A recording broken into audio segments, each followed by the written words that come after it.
মঙ্গলবার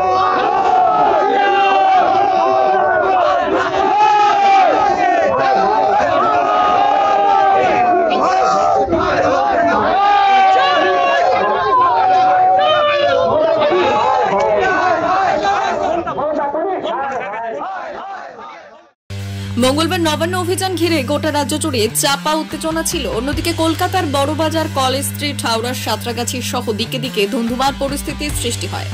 সেই চিত্র সামনে আসতেই মঙ্গলবার রাজ্য বিজেপির তরফ থেকে বুধবার অর্থাৎ আজ 12 ঘন্টা বন্ধের ঘোষণা করা হয়। সকাল থেকে গোটা রাজ্য জুড়ে যার জেরে মিশ্র প্রতিক্রিয়া লক্ষ্য করা যাচ্ছে।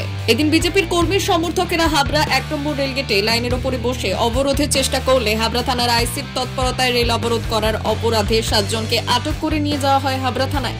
ঘটনার জেরে সাময়িক উত্তেজনা সৃষ্টি হয়। বিজেপির নেতৃত্ব দাবি করে অভয় আর বিচার চেয়ে শান্তিপূর্ণ মিছিল করেছিলেন তারা, কিন্তু পুলিশ তাদেরকে ধরে নিয়ে যাচ্ছে।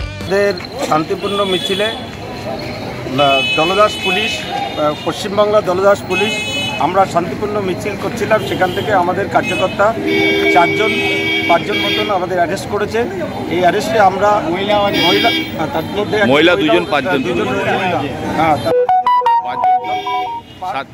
5 জন পুরুষ এবং 2 জন মহিলা, টোটাল 7 জনকে অ্যারেস্ট করেছে অন্যায়ভাবে। এই অন্যায়ের প্রতিবাদ আমরা করি।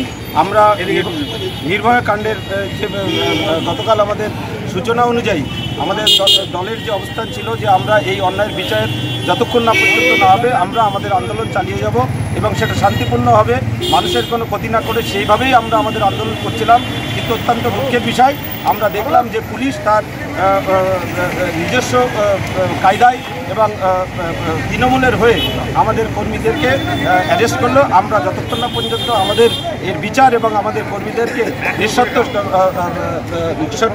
মুক্তি না দিচ্ছে আমরা আমাদের শান্তিপূর্ণভাবে আমাদের আন্দোলন চালিয়ে যাব। গণতান্ত্রিক পদ্ধতিতে আমরা আমাদের আন্দোলন চালিয়ে যাব। ব্যুরো রিপোর্ট, ভুবনগ্রাম সংবাদ।